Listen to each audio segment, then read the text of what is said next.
Dexter, we're monogamous. No, we're not. The hell do you mean we're not? Since when are we not? Dexter moved away from the table and grabbed a new beer from the fridge. Mia, are you messing with me right now? Me? Messing with you? You're the one who's texting right in front of my face. The whole thing blew up when I saw him message someone with a heart emoji, and it definitely wasn't his mum. Dexter's defense was that he was just texting his secondary. Some girl named Sunny that I was supposed to know about. Mia, why are you being like this? Like what? We've had this arranged for over 2 years. What arrangement? It was crazy talk. I couldn't believe he had the balls to pretend this was normal. I don't remember ever discussing a secondary person, or whatever this is. He drank his beer, staring with his characteristic half-closed eyes, as if I had done something to bore or annoy him. Do you want me to get the contract? What contract? The contract that we wrote together, that you signed. I was more confused than ever.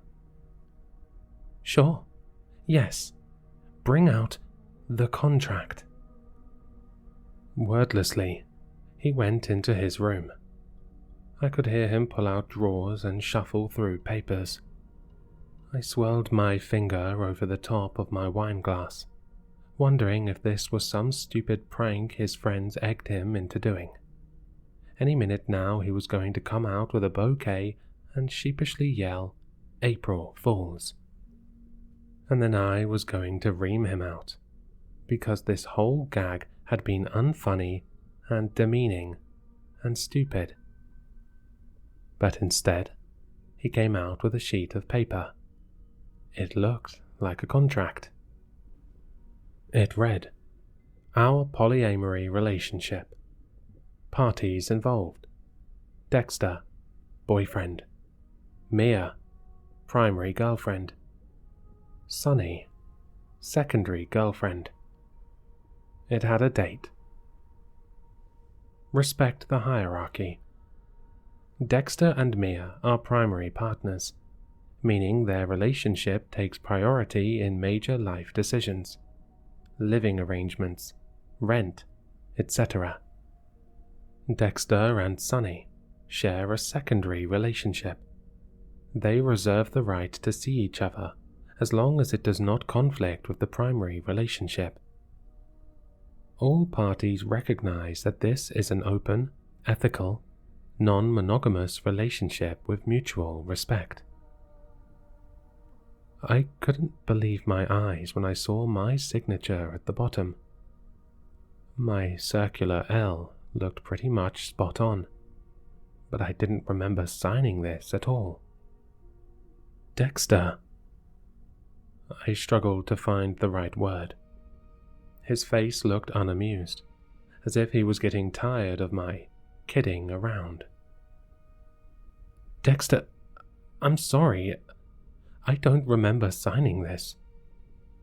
He rolled his eyes. Mia, come on. I'm being serious. This isn't... I couldn't have signed this. Couldn't have. His sigh turned frustrated. Listen, if this is your way of renegotiating, that's fine. We can have a meeting. I'm always open to discussion, but there's no reason to diss Sunny like that. I was shocked at how defensive he was. Dexter, I'm not trying to diss anyone.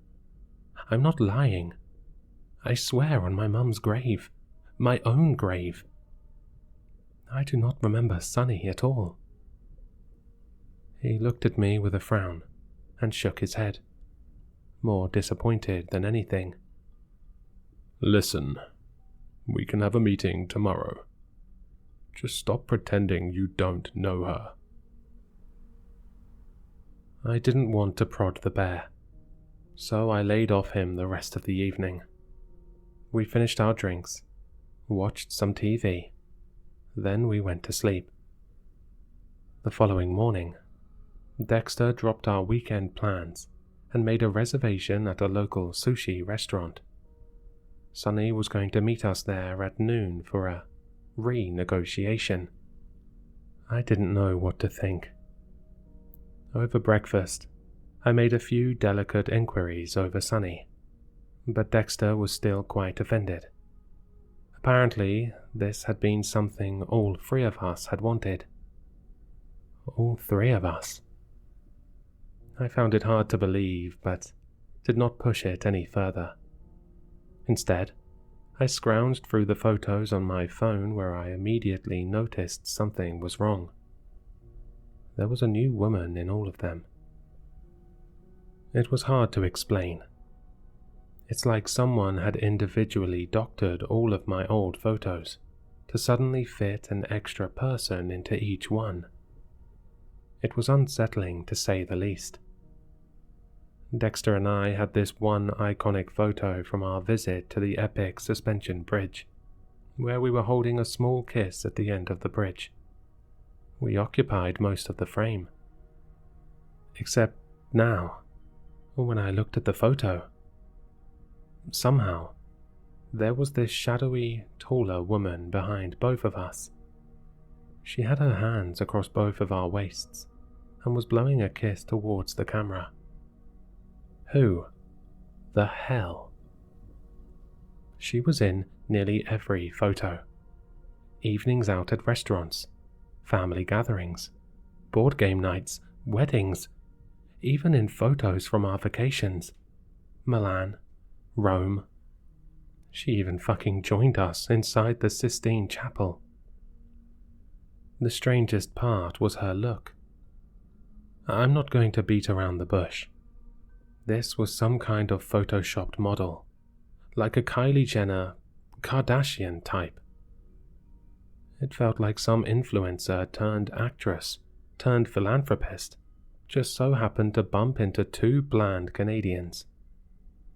It didn't look real. The photos were too perfect. There wasn't a single one where she had half her eyes closed or was caught mid-laugh or anything. It's like she had rehearsed a pose for each one. The whole vibe was disturbing. I wanted to confront Dexter the moment I saw this woman. This succubus. This whatever she was. But he went for a bike ride to clear his head. It was very typical of him to avoid confrontation. Originally, he was supposed to come back, and then we'd both head to the restaurant together. But he didn't come back. Dexter texted me instead to come meet him at the restaurant, that he'll be waiting there. What the fuck was going on? The restaurant was a Japanese omakase bar. Small venue, no windows. This was one of our favorite places because it wasn't too overpriced, but still had a classy vibe. I felt a little betrayed that we were using my favorite date night restaurant for something so auxiliary. My sense of betrayal ripened further when I arrived 10 minutes early, only to see Dexter already at the table, and he was sitting next to her. If you could call it sitting, it almost looked like he was kneeling, holding both of her hands, as if he'd been sharing the deepest, most important secrets of his life for the last couple hours. I could hear the faint echo of his whisper as I walked in. So glad this could work out this way. For a moment I wanted to turn away. How long have they been here? Is this an ambush? But then Sunny spotted me from across the restaurant. Mia, over here. Her wide eyes glimmered in the restaurant's soft lighting, zeroing in on me like a hawk. Somehow her words travelled 30 feet without her having to raise her voice. Mia, join us. I walked up, feeling a little sheepish but refusing to let it show. I wore what my friends often called my resting defiant face, which can apparently look quite intimidating. Come, sit. Sunny patted the open space to her left. Her nails had to at least be an inch long. I smiled and sat on Dexter's right. Sunny cut right to it. So, Dexter says you're having trouble in your relationship. It was hard to look her in the eyes.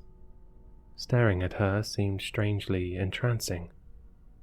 The word tunnel vision immediately came to mind, as if the world around Sunny was merely an echo to her reverberating bell. Trouble? No. Dex and I are doing great.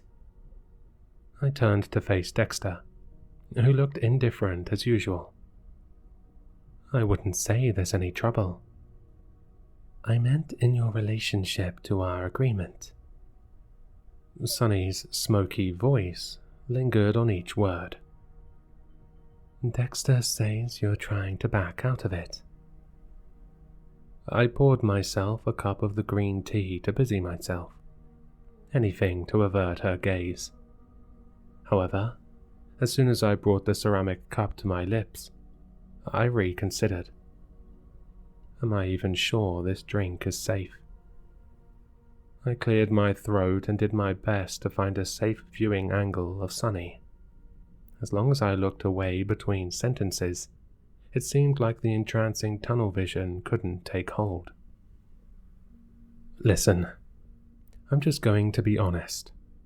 It's very nice to meet you, Sunny. You look like a very nice person, but I don't know you. Like, at all. Don't know me?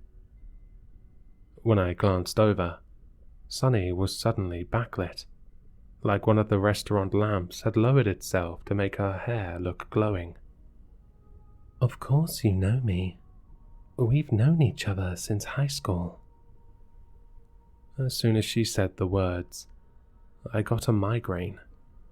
Worse yet, I suddenly remembered things.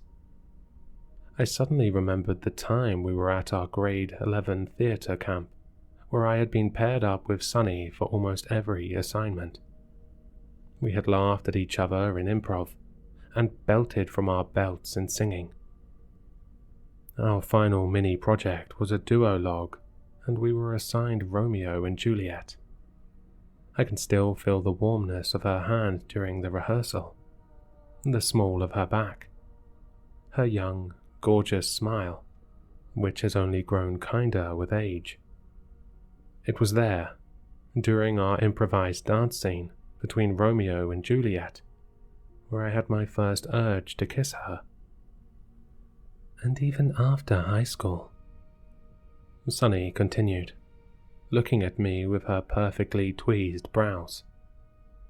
Are you saying you forgot our whole trip through Europe? Bright purple lights, music festival, Belgium. I was doing a lot more than just kissing Sunny. Some of these dance floors apparently let just about anything happen. My mind was assaulted with salacious imagery. Breasts, thighs, a throbbing want in my entire body. I had seen all of Sunny, and she had seen all of me. We've been romantically entwined for ages. We might have been on and off for a couple of years, but she was always there for me. She would always be there for me. I smacked my plate, trying to mentally fend off the onslaught of so much imagery. It's not real. It feels real, but It's not. It can't be real. Well? Dexter asked. He was offering me some of his dynamite roll. When did we order food? I politely declined and cleared my throat. There was still enough of me that knew Sunny was manifesting something. Somehow she was warping past events in my head. I forcibly stared at the empty plate beneath me. I don't know what's going on, but both Dexter and I are leaving. Dexter scoffed. Leaving? I don't think so. No one's leaving until you tell us what's wrong.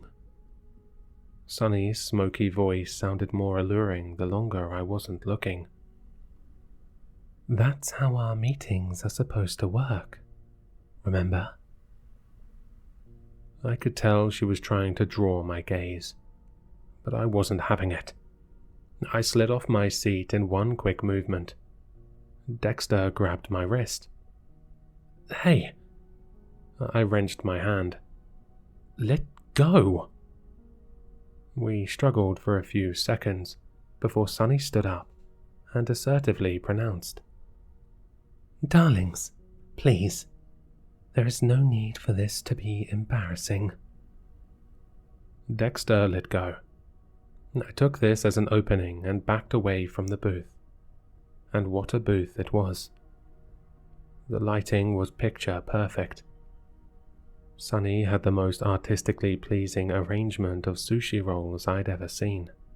Seaweed, rice, and sashimi, arranged in flourishes that would have made Wes Anderson melt in his seat. I turned and bolted. Mia! Dexter yelled. At the door, I pulled the handle and ran outside. Only I didn't enter the outside lobby. I entered the same sushi restaurant again. The hell? I turned around and looked behind me. There was Sunny sitting in her booth. And then I looked ahead, back in front. Sunny, sitting in her booth. A mirror copy. The door opened both ways into the same restaurant. What the? I tried to look for any other exit. I ran along the left side of the wall, away from Sunny's booth, towards the washroom. There had to be a back exit somewhere. I found the washrooms, the kitchen and the staff rooms, but none of the doors would open. It's like they were all glued shut. What's going on? What is this? Wiping my tears, I wandered back into the restaurant, realizing in shock that we were the only patrons here. We were the only people here. Everything was totally empty, except for Sunny's beautifully lit booth. She watched me patiently with a smile. What is happening? There was no use hiding the fear in my voice. What is happening is that we need to renegotiate. Sunny cleared some food from the center of the table and presented a paper contract. It read, Relationship with Sunny. Parties involved. Primary girlfriend, Sunny. Primary boyfriend, Dexter. Secondaries, Mia, Maxine, Jasper, Theo, Victor, Noel, Matteo, Claudine. Tertiaries, see Appendix B. The changeover. Mia will be given 30 days to find new accommodations. Dexter recommends returning to her parents' place in the meantime. Mia is allowed to keep any and all of her original possessions. My jaw dropped. What the fuck? Avoiding Sunny's gaze, I instead turned to Dexter, who stared at me with a loosely apologetic frown. Dexter, what is all of this? It's saying I have to move out. We just moved in together 6 months ago. You can't be serious. He cleared his throat and flattened his shirt across his newly formed pecs and six-pack. What is going on? I'm serious, Mia. I've done some thinking. You don't have what I want. There was some kind of aura exuding from Dexter now. He looked cleaner and better shaven than before. His cheekbones might have been even higher too.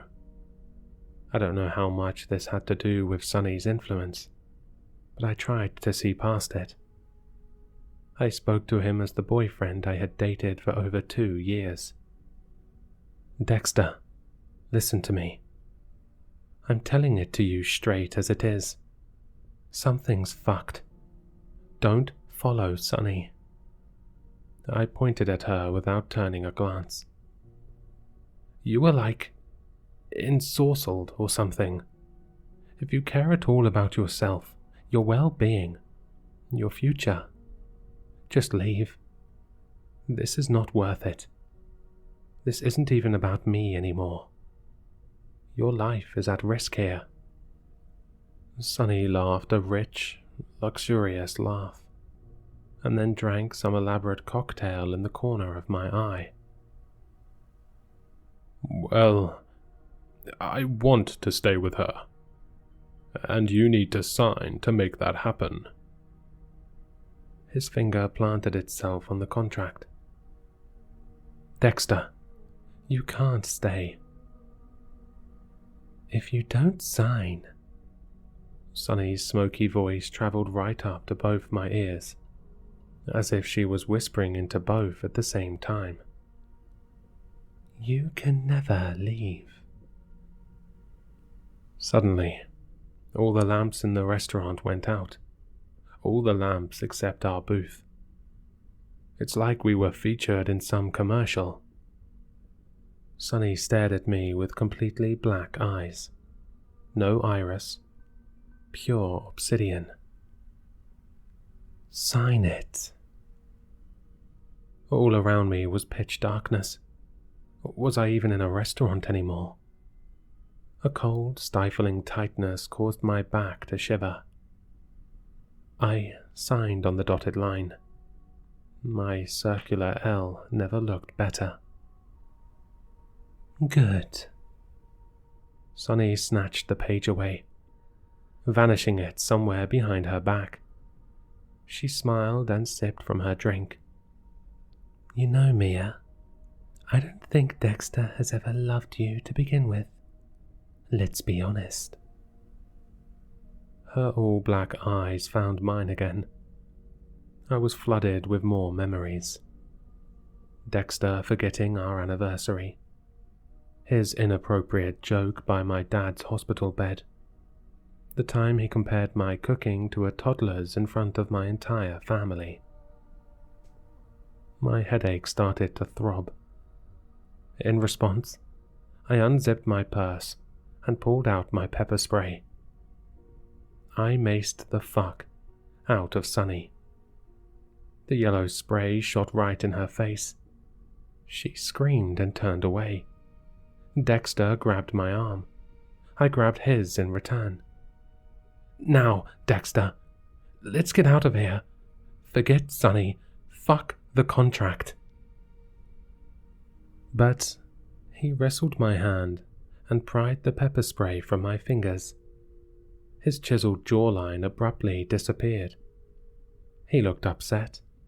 His face was flush with shock and disappointment. I can't believe you, Mia. Pepper spray. Are you serious? Suddenly the lights were back, and we weren't alone in the restaurant. The patrons around me looked stupefied by my behavior. People around me began to cough and waft the spray away from their table. I stepped back from our booth, which looked the same as the other booths. Sonny was killed over in her seat, gagging and trying to clear her throat. A waiter shuffled over to our table, asking what had happened. A child across from us began to cry. I tore away and sprinted out the doors. This time, I had no trouble entering the lobby. This time, I had no trouble escaping back outside. I moved away from Dexter the next day, told my family it was an emergency. They asked if he was being abusive, if I should involve the police in the situation. I said no, because it wasn't quite exactly like that. I didn't know exactly what was going on, except that I needed to get away. I just wanted to go. After that evening, 30 months of relationship had just gone up in smoke. All my memories of Dexter were now terrible. I figured some of them had to be true. He was far from the perfect boyfriend. But for all of them to be rotten? That couldn't be right. Why would I have been with someone for so long if they were so awful? In the effort of maintaining my self-respect, I convinced myself that Dexter was a good guy, that his image had been slandered by Sunny, which is still the only explanation I have, that she had altered my memories of him. I'm sorry I couldn't help you, Dexter, but the situation was beyond me. I hope you're able to find your own way out of it too. There's nothing else I can do.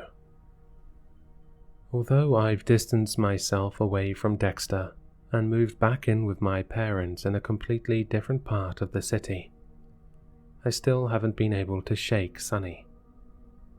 She still texts me. She keeps asking to meet up. Apparently we're due for a catch-up. I see her randomly in coffee shops and food courts, but I always pack up and leave. I don't know who or what she is, but every time I see her, I get flooded with more bogus romantic events of our shared past.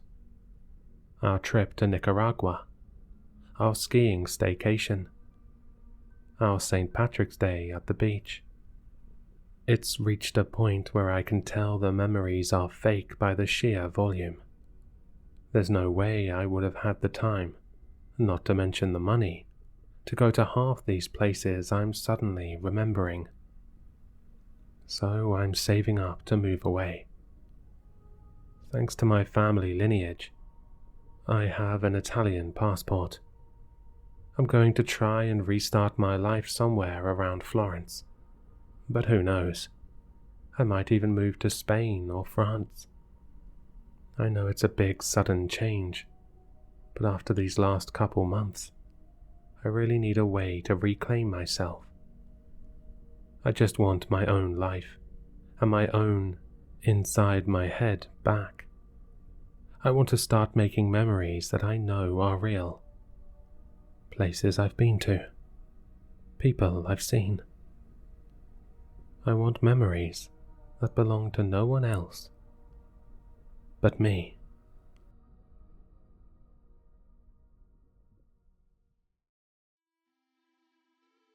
I hope you enjoyed the story. For more content, please like, subscribe, and leave a comment. Your support keeps the shadows dark. If you want more Sinister, links to my social media and Spotify can be found in the description, unless you're already there. Don't forget to sign up to the Patreon, where you can see all the content a day earlier, and an exclusive video every month once we hit 20 patrons.